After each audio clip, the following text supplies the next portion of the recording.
जिसमें आप पढ़ेंगे HCF। HCF बहुत ही इजी टॉपिक है जिसको हम बचपन से पढ़ते हुए चले आ रहे हैं। HCF हमने बचपन में 2 तरीके से सीखे थे, जिसमें से एक तरीका था डिवीजन मेथड वाला।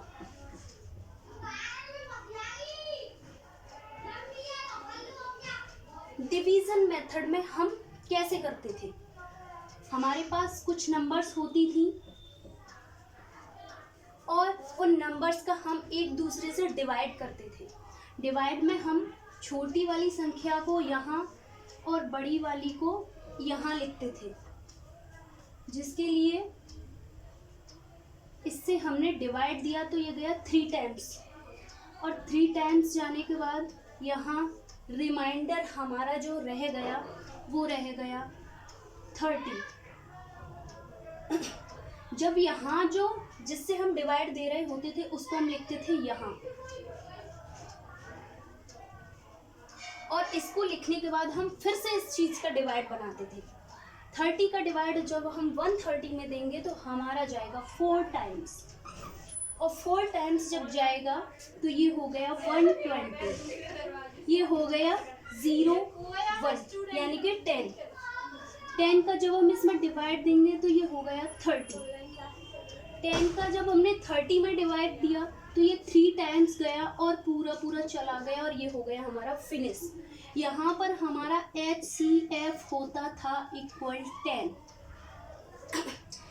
इस वे को हमने सिर्फ और सिर्फ यूक्लिड एल्गोरिथम डिवीजन मेथड वाली कंडीशन में चेंज करना है। कैसे चेंज करेंगे कि हमें 420 को तो लिखना है यहाँ और 130 को इक्वल लगा के लिखना है यहाँ। इसमें हमने देखा कितनी बार डिवाइड गया हमारा 3 टाइम्स, तो हमने 3 लगा दिया, प्लस रिमाइंडर कितना बचा हमारा 30, हमने 30 लिख दिया। उसके बाद हमने डिवाइड और इस वाली संख्या को हमने 130 इक्वल इन दोनों संख्याओं को उठा के इधर लिख लिया, और जैसे ही हमने इसको लिखा यहाँ हमने फिर से वही कंडीशन बना दी। 4 टाइम्स गया और 10 बचा, 4 टाइम्स गया प्लस 10 बचा। उसके बाद इन दोनों कंडीशंस को फिर से हम यहाँ लिखेंगे, जो कि हमारी यहाँ पे लिखी हुई है। हमने लिखा यहाँ 30, यहाँ 10 था, 3 टाइम्स गया प्लस रिमाइंडर बचा 0। जब तक रिमाइंडर 0 नहीं होता है तब तक हम इसका सॉल्यूशन करते रहते हैं। अब यहाँ से हमारा HCF हो गया 10, ये है हमारा आंसर। इसके बाद हमें कुछ भी करने की ज़रूरत नहीं है, सेम टू सेम क्वेश्चंस ये हमारे ऐसे ही होंगे। 2 2 5 135, 2 2 5 इक्वल 135।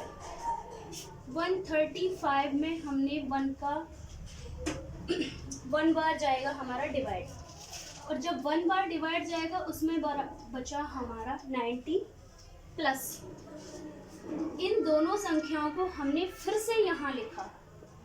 यहाँ लिखने के बाद हमने फिर से 90 का डिवाइड 135 में दिया, तो हमारा बचा 1 प्लस 45 और 90 को हमने फिर से यहाँ लिखा। 45 से 90 में डिवाइड दिया तो इंटू 2 प्लस 0, क्योंकि 42 90।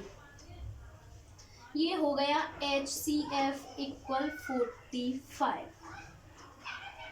सेम इसी तरीके से सेकंड क्वेश्चन हमने इसको इस कंडीशन में लिखा, और जब 196 से हमने इसमें डिवाइड दिया तो 195 बार गया प्लस रिमाइंडर हो गया 0।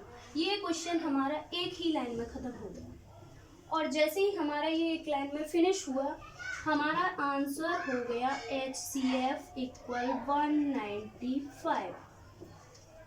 क्लियर? नेक्स्ट क्वेश्चन आप खुद करके देखेंगे। अगर आपको नहीं आएगा तो आप मुझसे पूछेंगे, आप कमेंट में डालेंगे, मैं आपको सॉल्व करके बताऊंगी। बाद क्वेश्चंस आपके बनते हैं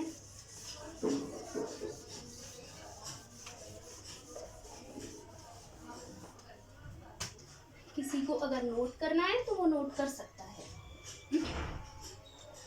6q + 1, 6q + 3, 6q + 5, तीनों कंडीशंस में वो हमसे प्रूफ करवा रहा है कि विषम धनात्मक विषम पूर्णांक, इनको हमें दर्शाना है कि ये धनात्मक विषम पूर्णांक हैं या नहीं। हमने इस इक्वेशन को लिखा, धनात्मक विषम पूर्णांक, ये आपका क्वेश्चन नंबर 2 है।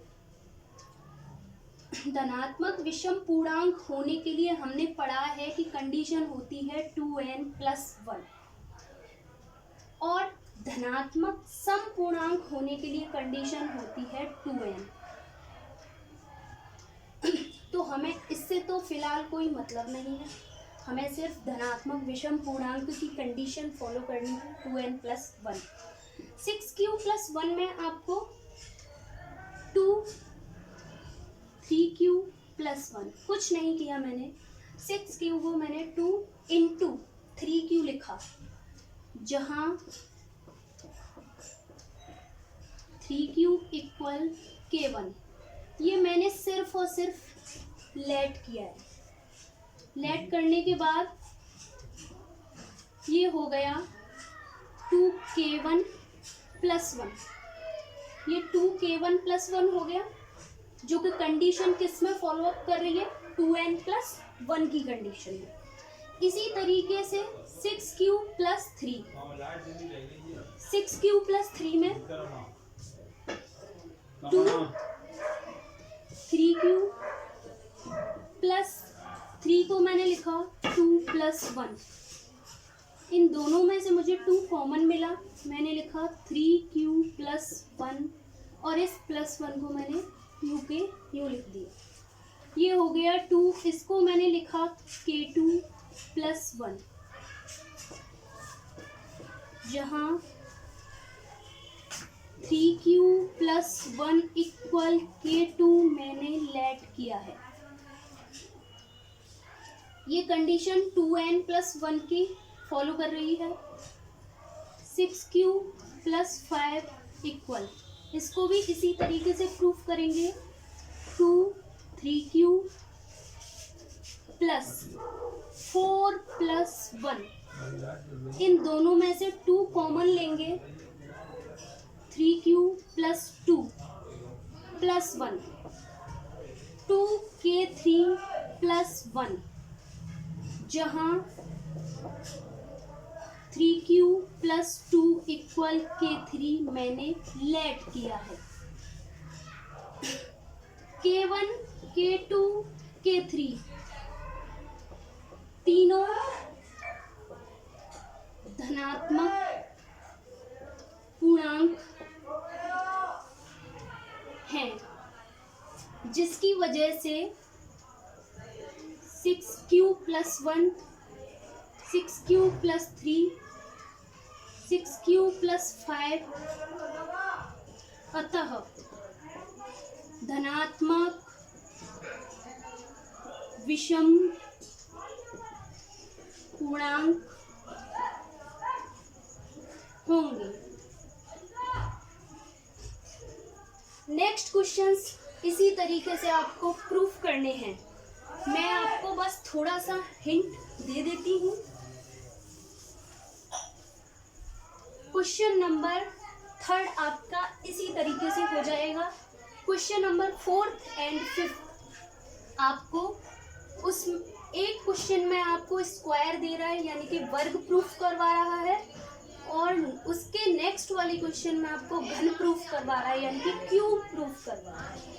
आपको कंडीशन लेनी है 3m, 3m + 1 प्रूफ करने के लिए आपको a = 3m लेना है, क्वेश्चन नंबर 4 में इसका स्क्वायर करेंगे क्योंकि वो अब हमसे वर्ग प्रूफ करवा रहा है।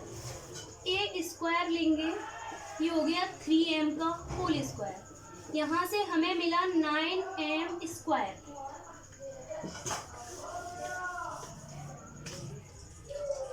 यहाँ हमने 3 कॉमन लिया, 9m नहीं, हम यहाँ लेट करेंगे 3q प्लस 1 माना 3q प्लस 1 धनात्मक पूर्णांक है, जिसकी वजह से यहाँ हम q ले चुके हैं। a इक्वल 3q का स्क्वायर और यहाँ से मिला हमें 9q स्क्वायर। जो हमने इसमें से कॉमन लिया 3 तो हमें मिला 3q स्क्वायर ब्रैकेट में। मान लिया जहाँ 3q स्क्वायर बराबर m ले लीजिए क्योंकि m हमसे प्रूफ करवा रहा है, ये हमने लेट किया है तो इस वजह से ये हो गया 3 और इसकी जगह पे आ गया m। हमारा एक कंडीशन फॉलो हो गई। दूसरी कंडीशन है a बराबर 3q प्लस 1 स्क्वायर करेंगे, ये हो गया 3q प्लस 1 का whole square. 9q square plus 1 plus 6q, a plus b का होल स्क्वायर हमने इसमें लगाया है a square plus b square plus 2ab। यहाँ हमें 3m प्लस 1 लाना है, इसलिए हम प्लस 1 से कुछ नहीं करेंगे, प्लस 1 को छोड़ देंगे और इसमें से हम लेंगे 3 कॉमन। यहाँ बचा हमारा 3q स्क्वायर प्लस 2q और प्लस 1 को हमने ऐसे ही लिख दिया। ये हो गया 3m प्लस 1, ये भी हमारा प्रूफ हो गया। अतः हम लिख देंगे जो हमसे लाइन में कह रहा है।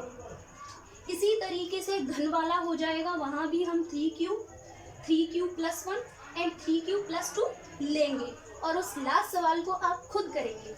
Thank you students. और मुझे अगर आपको सवाल नहीं आता है तो आप मुझसे पूछ सकते हैं, मैं आपको कमेंट में आपको स्पेशली तरीके से बता सकती हूँ।